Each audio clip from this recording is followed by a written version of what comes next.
लेकिन मैं कृष्ण उपासकों से ये पूछना चाहूँगा कि जैसा कि परमात्मा की जो पहचान बताई गई है कि वो हमारे जो भक्ति करता है उसके सभी पापों का नाश करता है, जो 3 ताप होते हैं उनका भी नाश करता है।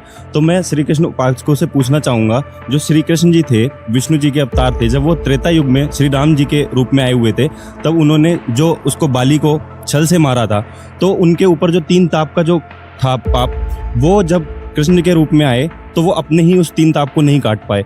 और जो उनके शरण में जो पांडव थे, पहले उनको गीता के जो ज्ञान में बोला कि आपको इसका कर्म का फल नहीं लगेगा, बाद में उनको बोलते हैं कि जो आपको भूत प्रेत पितर दिख रहे हैं ये आपके उन जो आपने आत्माघात किए हैं आपको उनका पाप लगा है। तो जब उनको पाप ही लगना था तो फिर क्या बोलते हैं, उनका जो भक्ति कर रहे थे तो उनके पाप क्यों नहीं मुक्त हुए। और जैसा कि बताते हैं कि जो ताम्रध्वज को जिंदा कर दिया था तो उसकी तो आयु शेष थी, इसलिए वो चमत्कार लीला कर सकते हैं, ये तो एक लीला हो गया, एक चमत्कार हो गया। लेकिन जब जो उनका जो अभिमन्यु था, उनका भांजा था सगा, उनके लिए वो विलाप करते रह गए, रोते रह गए, तो उनको क्यों नहीं जीवित कर सके? वो तो उनके लिए इतना प्यारा था, तो आपने वहां क्यों नहीं 3 ताप का कष्ट काट सके? परमात्मा की लीला तो ये बताई जाती है ना कि वो 3 ताप के कष्ट को काट देता है। तो आज इतने उपासक जो भक्ति करते हैं, कभी जैसे रक्षाबंधन मनाते हैं उस दिन भाई की मृत्यु हो जाती है, करवा चौथ मनाते हैं उस दिन ऐसा हो जाता है, तो मतलब कि जो इतनी भक्ति करते करते जो इतना हो रहा है, तो फिर भक्ति का लाभ कहाँ मिल रहा है? तो हमें ये बताइए, श्री कृष्ण जी भगवान कैसे हैं? जब वो अपने ही 3 ताप को नहीं काट सकते, तो जो उनकी भक्ति करता है श्रद्धालु, उनके 3 तापों को कैसे काटेंगे?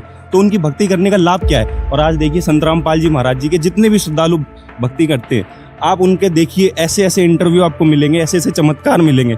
लाइलाज बीमारियों को भी ठीक किया है, कैंसर जो कोई ठीक नहीं कर सकता, वो आज परमात्मा ने मृत लोगों को जीवित किया है, संत रामपाल जी महाराज जी की जो भक्ति करते हैं। तो आप बताइए श्री कृष्ण जी की भक्ति का क्या लाभ?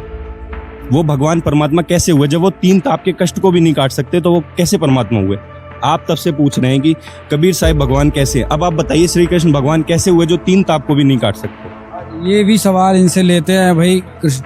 हाँ जी, इसका जवाब दो। हाँ, आपको पता होगा श्री कृष्ण जी ने जब वो गए थे तो कुब्जा का कोट ठीक कर दिया था। वो कुब्जा अभिमन्यु को जीवित क्यों नहीं कर पाए थे, ये बताओ आप। ऋषि के पुत्र को जीवित कर दिया जब गुरु दक्षिणा में। अभिमन्यु को जीवित क्यों नहीं कर पाए, ये बताओ। ऋषि के पुत्र को तो जीवित कर दिया, आप कह रहे हो उसको जीवित नहीं किया।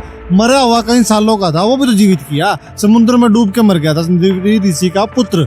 गुरु दक्षिणा में उन्होंने श्री कृष्ण भगवान ने उनके पुत्र को जीवित कर दिया। हर चीज को जीवित करना है, उसको तो कर दिया, प्रमाण तो दे दिया, वो समर्थ है। हाँ जी भाई, इसका जवाब दो आप। जैसे ये गली में हमारे खेल वाले आते हैं, आधे घंटे के लिए अपना लड़का काट देंगे हैं और फिर उसको जीवित कर देते हैं। उसकी आयु शेष थी, इसलिए कृष्ण जी ने उसको जीवित कर दिया। और जो अपने परिवार का, अपने बहन का लड़का था, उसको क्यों नहीं जीवित करवाया? ये तो जवाब दो आप लोग।